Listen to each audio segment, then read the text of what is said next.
Welcome back, everybody. Let's take a live look at Salem, Massachusetts. Oftentimes, Salem is what's considered the spot for all things spooky and witchy. With Halloween coming up 2 weeks exactly now, it may be time for a good scare. Oh, no! They get so much joy out of that. Yeah, I knew Mary was pulling that out. Yeah, well, some hate getting scared. Did you know there's actually a science behind why some people love to be frightened? Apparently, our brains release a hormone that makes us alert and ready to act. This causes our pupils to dilate, breathing to speed up, our heart rate to rise, like we're preparing to face danger into battle.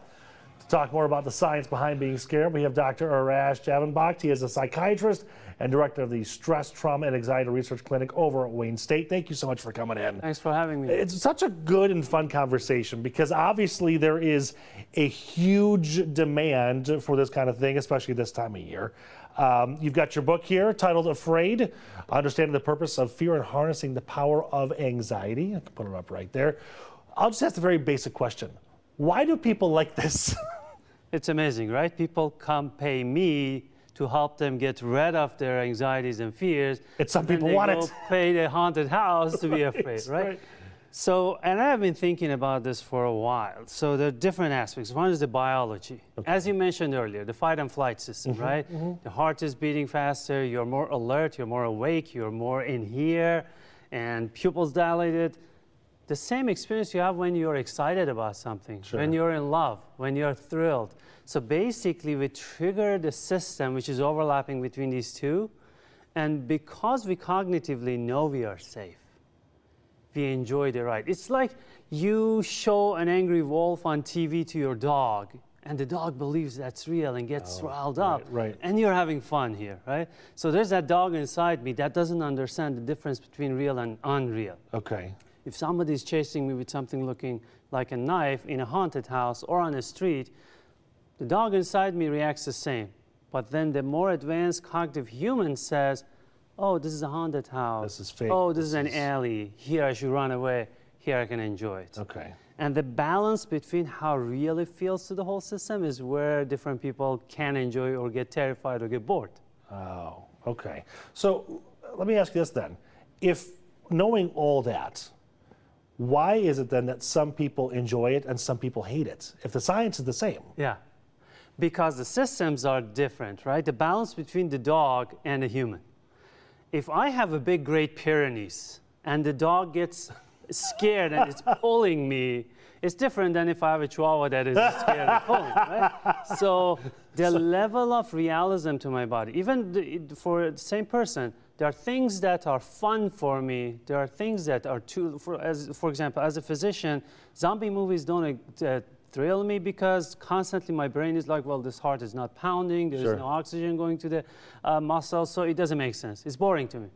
But some things that feel a lot more real to my system are a lot more triggering, or it could be too scary. Like I cannot do roller coasters because I'm a little bit afraid of heights.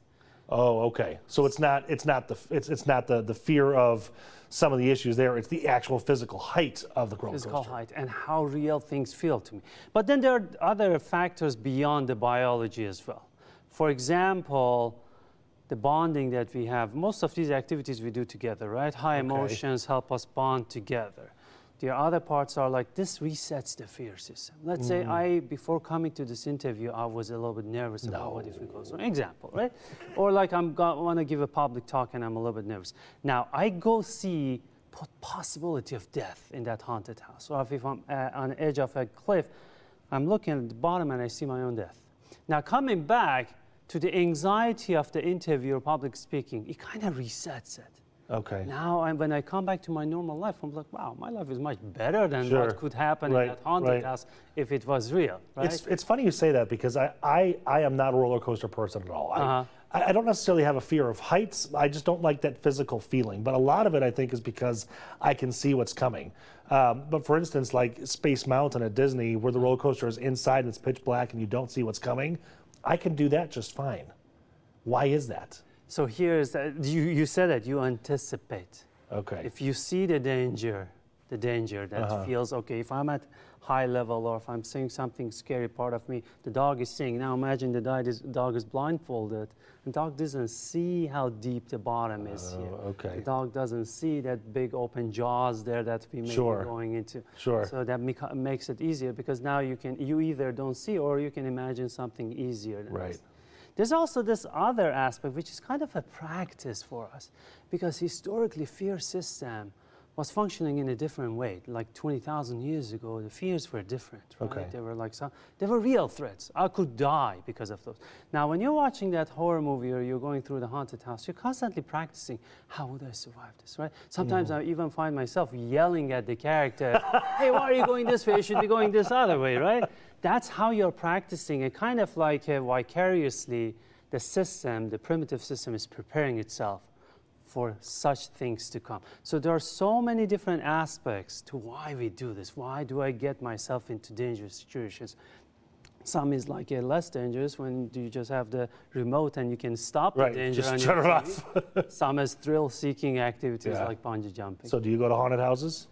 I have gone a few times. Okay. Yeah. I even do heights, like to overcome my own fear. Actually, the good opportunity, we can overcome some of these fears. I went to the Grand Canyon, did the mule ride down the Grand Canyon, flew in a fighter jet and did some rolls. Now I'm a lot less scared. I'm still a little bit, my knees get shaky. Sure, but you knew you survived it. Yeah, yes. Incredible. Doctor, thank you so much. It's Thanks fascinating. for having me. Thank you very, very much.